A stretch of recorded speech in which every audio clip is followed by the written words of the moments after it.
স্বাগত দীপ্ত সংবাদে। আপনাদের সাথে আছি আমি আনোয়ারুল আলম। শুরুতেই জানাবো সংবাদ শিরোনাম। ৬ দফা দাবি আদায়ে কাফনের কাপড় বেঁধে গণমিছিল করেছেন সারা দেশের কারিগরি শিক্ষার্থীরা। যদি আমাদের সঠিক দাবিগুলো যথাসময়ে মেনে না নেয়, এই ছাত্ররা কাফন যেমন পড়েছে কাফনের মধ্যে ঢুকতে আর বেশি সময় নেবে না। লালমনিরহাটে বিএসএফ এর গুলিতে নিহত বাংলাদেশি যুবকের মরদেহ ফেরত দিয়েছে ভারত। রাজধানীর বাজারে পেঁয়াজের দাম কেজিতে ২০ টাকা পর্যন্ত বেড়েছে, বেগুন এখনো বেশ চড়া।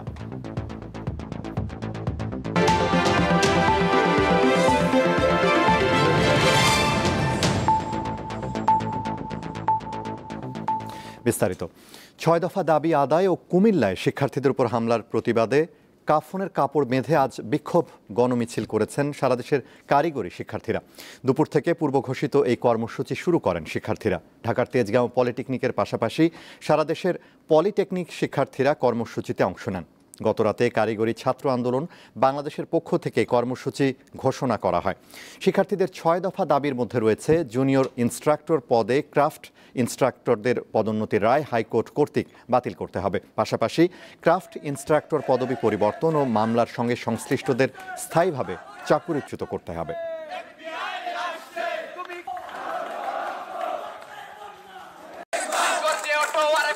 যদি আমাদের সঠিক দাবিগুলো যথাসময়ে মেনে না নেয়, এই ছাত্ররা কাফন যেমন পড়েছে কাফনের মধ্যে ঢুকতে আর বেশি সময় নেবে না।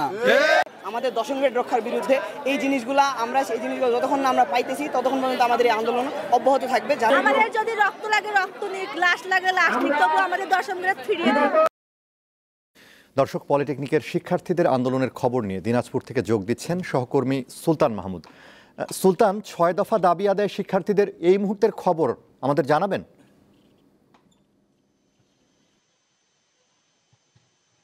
আনারুল, সারা দেশের ন্যায় দিনাজপুর পলিটেকনিক্যাল ইনস্টিটিউটের শিক্ষার্থীরা বেলা 2:30 দিনাজপুর এই পলিটেকনিক্যালের যে আমরা যেখানে দাঁড়িয়ে আছি ঠিক এই সামনে থেকে কিন্তু তারা একটি বিশাল বিক্ষোভ মিছিলটি বের করে এবং এই মিছিলটি শহরের প্রধান প্রধান সড়ক প্রদক্ষিণ শেষে তারা জেলা প্রশাসকের কার্যালয়ের সামনে গিয়ে আবার কিন্তু তারা পুনরায় এইখানেই তারা ফিরে আসে এবং সেই মিছিলে কিন্তু তারা বিভিন্ন ধরনের যে স্লোগান সেটি কিন্তু অব্যাহত রেখেছিল।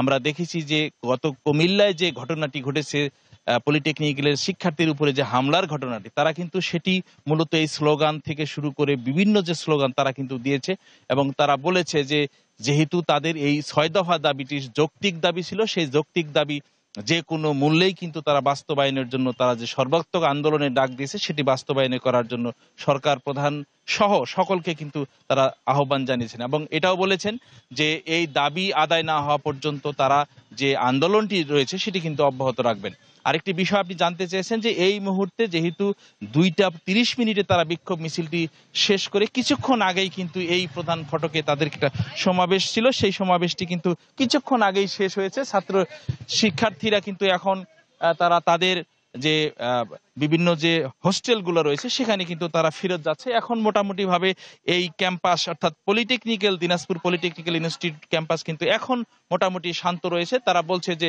আবার কেন্দ্রীয় থেকে নির্দেশনা পেলেই তারা পুনরায় আবার আন্দোলন করবে। আনোয়ারুল। সুলতান, আপনাকে ধন্যবাদ। দর্শক, দিনাজপুর থেকে জানাচ্ছিলেন সহকর্মী সুলতান মাহমুদ। ৬ দফা দাবি আদায় আজও বিক্ষোভ মিছিল করেছেন ঢাকা পলিটেকনিক ইনস্টিটিউটের শিক্ষার্থীরা। সেখানে রয়েছেন সহকর্মী সোহাগ আহমেদ, তার কাছে যাচ্ছি। সোহাগ, এই মুহূর্তে শিক্ষার্থীদের অবস্থান কেমন দেখছেন? কর্মসূচির অংশ হিসেবে ঢাকা পলিটেকনিক ইনস্টিটিউটের শিক্ষার্থীরা কিন্তু আজকে আপনার কাফনের কাপড় বেঁধে তারা মিছিল করেছে। আপনাকে বলতে চাই যে আসলে এখন এই মুহূর্তে পলিটেকনিক ইনস্টিটিউটের সামনে কোনো শিক্ষার্থীরা নেই এবং কোনো বিক্ষোভ বা কোনো কিছু নেই। পুরা জায়গাগুলো কিন্তু ফাঁকা রয়েছে। গতকাল বৃহস্পতিবার ঘোষণা অনুযায়ী কিন্তু আজ থেকে সব দেশের পলিটেকনিক ইনস্টিটিউটের শিক্ষার্থীরা জুমার নামাজের পরে কিন্তু এই কাফনের কাপড় নিয়ে তারা মিছিল করে এবং মিছিল করে হচ্ছে 6টি দাবির জন্য। তার ভিতর পলিটেকনিক যে 6 দাবি ছিল সেটি হচ্ছে জুনিয়র ইনস্ট্রাক্টর পদে ক্রাফট ইনস্ট্রাক্টরদের 30% পদোন্নতি কোঠা বাতিল করতে হবে। জুনিয়র ইনস্ট্রাক্টর পদে ক্রাফটের ইনস্ট্রাক্টরদের পদোন্নতি রায় বাতিল, ক্রাফট ইনস্ট্রাক্টরদের পদবি পরিবর্তন, মামলার সঙ্গে সংশ্লিষ্ট ব্যক্তিদের চাকরিচ্যুত 2021 সালে নিয়োগপ্রাপ্ত ক্রাফট ইন্সট্রাক্টরদের নিয়োগ বাতিল এবং সেই সঙ্গে বিতর্কিত নিয়োগ অবিলম্বে সংশোধন করতে হবে, এরকমের 6টি দাবিতে কিন্তু তারা যারা বিক্ষোভ করছে, তারা বিক্ষোভের পরে আমাদেরকে যেটি জানিয়েছে যে আসলে গতকালকেও তাদের রেল লাইন কিন্তু অবরোধ করে তাদের বিক্ষোভ করার কথা ছিল, কিন্তু শিক্ষা মন্ত্রণালয় থেকে তাদেরকে আশ্বাস দিয়েছিলেন বসে এটার সমাধান করার জন্য। গতকালকে তারা এই সমাধানের জন্য তারা গিয়েছিলেন সচিবালয়, কিন্তু গিয়ে দেখেন যে সেখানে কোনো শিক্ষা সচিব ছিলেন না, উপদেষ্টারা ছিলেন না, তাদেরকে অনেকক্ষণ বসিয়ে রেখে তারা বিরক্ত হয়ে তারা কিন্তু চলে এসেছে এবং তারা বলেছে যে আসলে এখন আর এসি রুমে বসে তারা দাবি আদায় করবে না, তারা দাবি আদায় করে নিবে, কিন্তু জনসাধারণের যাতে ভোগান্তি না হয় সেই বিবেচনা করে তারা পরবর্তী কর্মসূচি দিবে। তবে কবে থেকে আবার কর্মসূচি দেওয়া হবে বা কি কি কর্মসূচি দেওয়া হবে তেমন কোনো কথা কিন্তু আজ তারা বলেননি। আনোয়ার, এইটা ছিল আমার কাছে সর্বশেষ। জি সোহাগ, আপনাকে ধন্যবাদ। ঢাকা পলিটেকনিক ইনস্টিটিউট থেকে জানাচ্ছিলেন সহকর্মী সোহাগ আহমেদ। 6 দফা দাবিতে কাফন মিছিল করেছেন রাজশাহীর পলিটেকনিক ইনস্টিটিউটের শিক্ষার্থীরা। বিস্তারিত জানাতে যোগ দিচ্ছেন সহকর্মী ইউসুফ আদনান। কর্মসূচির হিসাবে পলিটেকনিক ইনস্টিটিউটের শিক্ষার্থীরা আজ রাজশাহীতে কাফনের কাপড় বেঁধে রাজশাহী মহানগরীতে বিক্ষোভ মিছিল করেছে। আজ বিকাল 3টায় রাজশাহী পলিটেকনিক ইনস্টিটিউটে সকল পলিটেকনিক প্রতিষ্ঠানের শিক্ষার্থীরা এসে হাজির হয় এবং তারপরে তারা আসলে বিক্ষোভ মিছিল বের করে। এই বিক্ষোভ মিছিলে অংশগ্রহণ করে রাজশাহী পলিটেকনিক, রাজশাহী মহিলা পলিটেকনিক, সার্ভে ইনস্টিটিউট সহ বেসরকারি পলিটেকনিক ইনস্টিটিউটের শিক্ষার্থীরা অবস্থান নেয় এবং তারা রাজশাহী পলিটেকনিক ইনস্টিটিউট থেকে বের হয়ে রাজশাহী মহানগরীর গুরুত্বপূর্ণ যে সড়ক রয়েছে, সড়ক মোড় রয়েছে, মোড়গুলো প্রদক্ষিণ করে বাটার মোড়ে এসে অবস্থান করে এবং এখানে তারা সংক্ষিপ্ত সমাবেশ করে এবং সংক্ষিপ্ত বক্তব্য রাখেন। এখানে যারা রয়েছে নেতৃবৃন্দ, তাদের থেকে একটু জানার চেষ্টা করবো যে আজকে তোমাদের কি দাবি রয়েছে, মূল দাবিটা কি? গতদিন আমাদের শিক্ষা উপদেষ্টার আহ্বানে আমরা 6 দফা বৈঠকে বসেছিলাম, কিন্তু সেখানে আমাদের সাথে প্রতারণা করা হয়, যার প্রেক্ষিতে আজকে আমাদের এই কাফন মিছিল এবং সামনে আরো কঠোর কর্মসূচি দেওয়া হবে। আমাদের 6 দফা আছে, সেই 6 দফার মধ্যে সর্বপ্রথম দফাটি হচ্ছে যে আমাদের যে ক্রাফট ইন্সট্রাক্টর পদোন্নতি দেওয়া হয়েছে সেটি বাতিল করতে হবে। সে রায় শুনছিলেন যে এখানে তারা কর্মসূচি পালন করছে এবং এই বাটার মোড় থেকে তারা বিক্ষোভ মিছিলটি নিয়ে তাদের শালবাগানস্থ পলিটেকনিক ইনস্টিটিউটে যাবে এবং সেখানে যে আজকের মতো কর্মসূচি শেষ করবে। তারপরে কেন্দ্র থেকে আবার ঘোষিত কোনো কর্মসূচি আসলে তা পালন করবে ইনস্টিটিউটের শিক্ষার্থীরা এবং তারা বলছে তাদের যে 6 দফা দাবি রয়েছে তা বাস্তবায়ন না হওয়া পর্যন্ত তাদের এই আন্দোলন সংগ্রাম চালিয়ে যাবে। আসলে এই ছিল আমার কাছে রাজশাহী পলিটেকনিক ইনস্টিটিউটের শিক্ষার্থীদের বিক্ষোভ মিছিল থেকে সর্বশেষ খবর। ইউসুফ, আপনাকে ধন্যবাদ। রাজশাহী থেকে জানাচ্ছিলেন সহকর্মী ইউসুফ আদনান। নির্বাচিত সরকার প্রতিষ্ঠা করার জন্য অন্তর্বর্তী সরকারকে একটি নির্বাচনী রোডম্যাপ ঘোষণা করার আহ্বান জানিয়েছেন বিএনপির ভাইস চেয়ারম্যান শামসুজ্জামান দুদু। বিএনপি নেতা ইলিয়াস আলী সহ গুম হওয়া নেতাকর্মীদের সন্ধানের দাবিতে আজ জাতীয় প্রেস ক্লাবের সামনে আয়োজিত যুব সমাবেশে তিনি কথা বলেন। শামসুজ্জামান দুদু বলেন, এই সরকারের কাজকর্মে দেশবাসী উদ্বিগ্ন, তারা আসলে কি চায় তা বোঝা যায় না। বিএনপি যাতে দেশের জনগণের সমর্থন আদায় করে সুষ্ঠু নির্বাচনের মাধ্যমে সরকার গঠন করতে না পারে, সেজন্য নির্বাচনকে এড়িয়ে যাওয়া হচ্ছে বলে মন্তব্য করেন তিনি।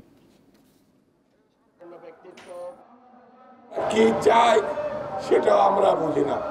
বিএনপিকে পাশ কাটানোর জন্য যাতে বিএনপি নির্বাচনের মধ্য দিয়ে, মানুষের সমর্থন আদায়ের মধ্য দিয়ে, ভোটের মধ্য দিয়ে সরকার গঠন করতে না পারে, সেই জন্য নির্বাচনকে এড়িয়ে যাওয়া হচ্ছে বলে আমরা মনে করি। লালমনিরহাটের হাতিবান্ধা সীমান্তে ভারতীয় সীমান্তরক্ষী বাহিনী বিএসএফের গুলিতে নিহত বাংলাদেশি যুবক হাসিবুল ইসলামের মরদেহ ফেরত দিয়েছে ভারতীয় পুলিশ। বৃহস্পতিবার রাত 11টায় পাটগ্রামের জোংড়া ইউনিয়নের খারিজা জোংড়া সীমান্তের কাছে বিজিবি বিএসএফের উপস্থিতিতে বাংলাদেশ পুলিশের কাছে মরদেহ হস্তান্তর করে তারা। পরে পরিবারের কাছে মরদেহ হস্তান্তর করা হয়। এর আগে বুধবার রাত 8টায় ভারতের কোচবিহারের MJN মেডিকেল কলেজ হাসপাতালে চিকিৎসাধীন অবস্থায় মারা যায় হাসিবুল। অভিযোগ উঠেছে ওই দিন দুপুরে হাসিবুল সহ কয়েকজন বাংলাদেশের ভূখণ্ডে প্রধান পিলারের 6S সাব পিলারের কাছে ঘাস কাটতে গেলে বিএসএফের একটি টহল দল বাংলাদেশের অভ্যন্তরে ঢুকে গুলি ছোড়ে। এ সময় হাসিবুলের চোখে গুলি লাগলে তাকে ধরে নিয়ে যায় বিএসএফ।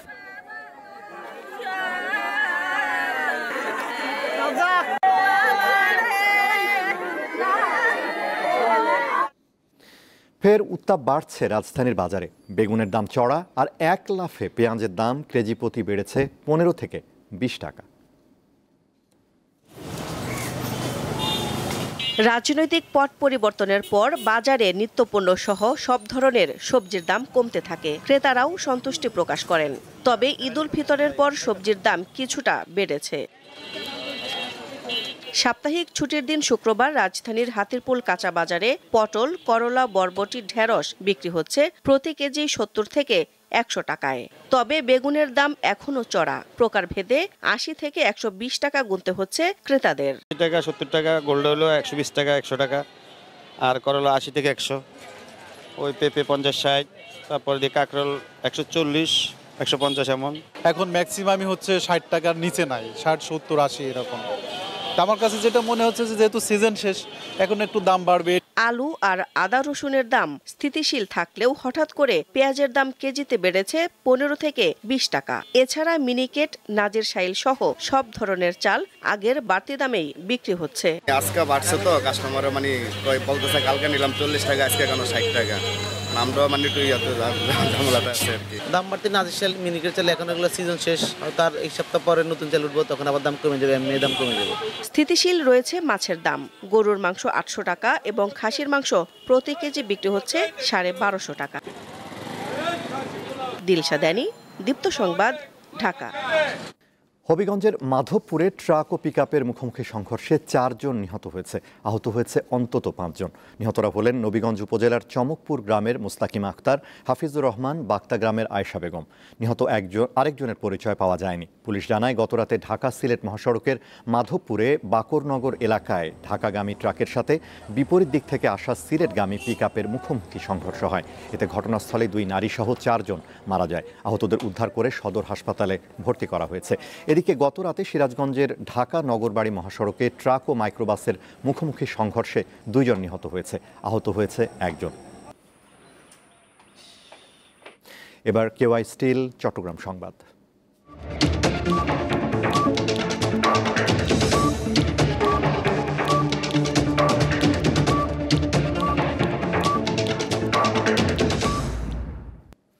চট্টগ্রামের মেরিন ড্রাইভ এলাকা থেকে বিপুল পরিমাণ দেশি বিদেশি মাদক ও 2টি দেশীয় অস্ত্র জব্দ করেছে কোস্টগার্ড। গোপন সংবাদের ভিত্তিতে বৃহস্পতিবার রাতে নগরের বন্দর থানাধীন আনন্দবাজার সংলগ্ন পচারখাল এলাকায় একটি বিশেষ অভিযান পরিচালনা করে কোস্টগার্ড।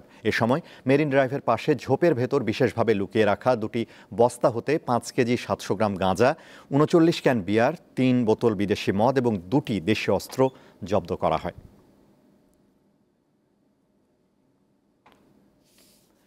চট্টগ্রামের মোস্তফা হাকিম কলেজে শিক্ষকের গায়ে হাত তোলা নিয়ে বৈষম্য বিরোধী ছাত্র আন্দোলন এবং ছাত্রদলের সংঘর্ষে 7 জন আহত হয়েছে।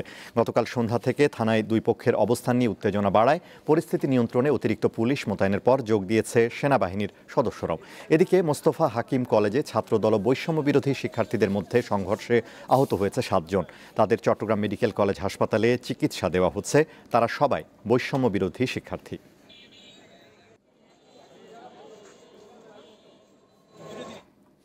সঠিক আর্থিক পরিকল্পনা করলে ভবিষ্যৎ জীবন নির্ভাবনায় কাটানো সম্ভব, এমন মন্তব্য করেছেন মেট্রোপলিটন চেম্বারের সভাপতি ও প্রগতি লাইফ ইন্স্যুরেন্স পিএলসির chairman Khalilur Rahman. Pragati life insurance পিএলসির বার্ষিক সম্মেলনে তিনি কথা বলেন। সম্মেলনে 2024 সালের ব্যবসা পর্যালোচনা এবং 2025 সালের ব্যবসা বর্ষের নির্ধারিত লক্ষ্য ও তা অর্জনের বিভিন্ন দিক নিয়ে আলোচনা করা হয়। এতে ব্যবসায় সাফল্য অর্জনের ও গ্রাহক সন্তুষ্টির উপর বিশেষ জোর দেওয়া হয়।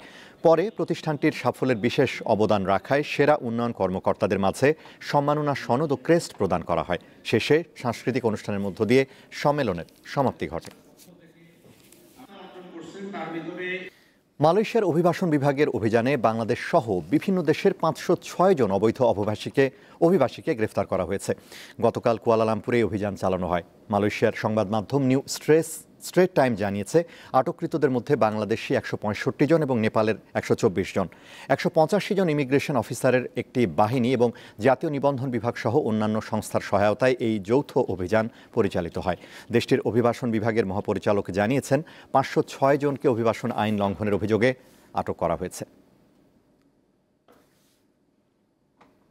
ইয়েমেনে যুক্তরাষ্ট্রের বোমা হামলায় কমপক্ষে ৩০ জন নিহত হয়েছে, আহত হয়েছে 102 জন। ইরান সমর্থিত হুথিদের ওপর যুক্তরাষ্ট্র আক্রমণ শুরু করার পর এটিকে সবচেয়ে বড় হামলাগুলোর একটি বলে মনে করা হচ্ছে। হুথি পরিচালিত সংবাদ মাধ্যম আল মাসিরাহ জানিয়েছে, পশ্চিম ইয়েমেনের রাস ইসা জ্বালানি বন্দরে যুক্তরাষ্ট্রের হামলায় এ হতাহতের ঘটনা ঘটেছে। ধারণা করা হচ্ছে এই হামলার লক্ষ্য হুথি বিদ্রোহী গোষ্ঠীর জ্বালানি সরবরাহ বন্ধ করা। যুক্তরাষ্ট্রের সেন্ট্রাল কমান্ড বলেছে, হামলার উদ্দেশ্য ছিল হুথিদের অর্থনৈতিক উৎসকে ভেঙে দেয়া। যদিও হামলা ও হতাহতের বিষয়ে কোনো মন্তব্য করেনি পেন্টাগন। গত মাসে হুথিদের বিরুদ্ধে বড় আকারের হামলা শুরু করে যুক্তরাষ্ট্র। দেশটি বলছে যে লোহিত সাগরের জাহাজে হুথিদের আক্রমণ বন্ধ না হওয়া পর্যন্ত তারা থামবে না।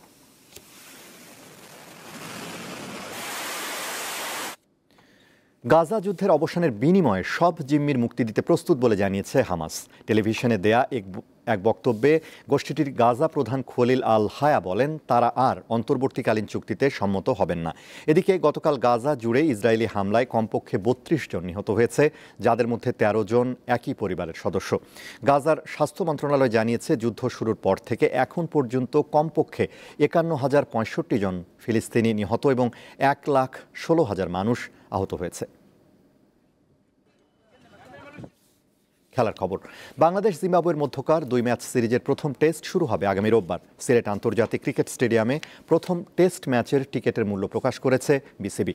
টিকিটের সর্বনিম্ন দাম ধরা হয়েছে 50 টাকা আর সর্বোচ্চ দাম 500 টাকা। সিলেট আন্তর্জাতিক স্টেডিয়ামের কাউন্টারে আজ সকালে শুরু হয় টিকিট বিক্রি। শহীদ তুরাব স্ট্যান্ড, ইস্টার্ন গ্যালারি ও গ্রিন হিল এরিয়ায় বসে খেলা দেখা যাবে সর্বনিম্ন 50 টাকায়, আর সর্বোচ্চ 500 টাকা টিকিটের দাম ধরা হয়েছে গ্র্যান্ড স্ট্যান্ডের। এছাড়া ক্লাব হাউস 250 এবং ইস্টার্ন গ্যালারির টিকিট পাওয়া যাবে 150 টাকায়। আইসিসি নারী বিশ্বকাপের মূল পর্বে জায়গা করে নিতে হলে পাকিস্তানের বিপক্ষে জয়ের বিকল্প নেই বাংলাদেশের। এমন সমীকরণে শনিবার লাহোরে সকাল 10:30টায় মুখোমুখি হবে দুদল। বাছাই পর্বে থাইল্যান্ড, আয়ারল্যান্ড আর স্কটল্যান্ডকে হারিয়েছে বাঘিনীরা, তবে সবশেষ ম্যাচে ওয়েস্ট ইন্ডিজের কাছে ধাক্কা খেয়েছে নিগার সুলতানা জ্যোতির দল।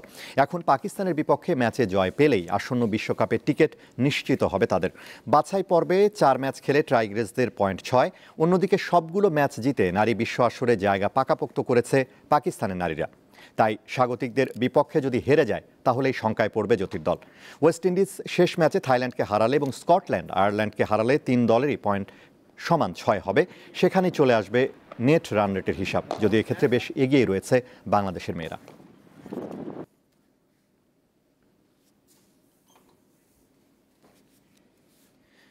শেষ করব দীপ্ত সংবাদ, তার আগে সংবাদ শিরোনামগুলো জানাবো আরও একবার। 6 দফা দাবি আদায়ে কাফনের কাপড় বেঁধে গণমিছিল করেছেন সারা দেশের কারিগরি শিক্ষার্থীরা। লালমনিরহাটে বিএসএফের গুলিতে নিহত বাংলাদেশি যুবকের মরদেহ ফেরত দিয়েছে ভারত। রাজধানীর বাজারে পেঁয়াজের দাম কেজিতে 20 টাকা পর্যন্ত বেড়েছে, বেগুন এখনও বেশ চড়া।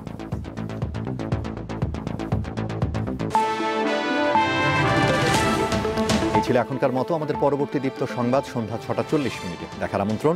এছাড়া আরও তথ্য ও বিনোদনের খবর পেতে যুক্ত থাকুন দীপ্তর ডিজিটাল প্ল্যাটফর্মগুলোতে। ধন্যবাদ।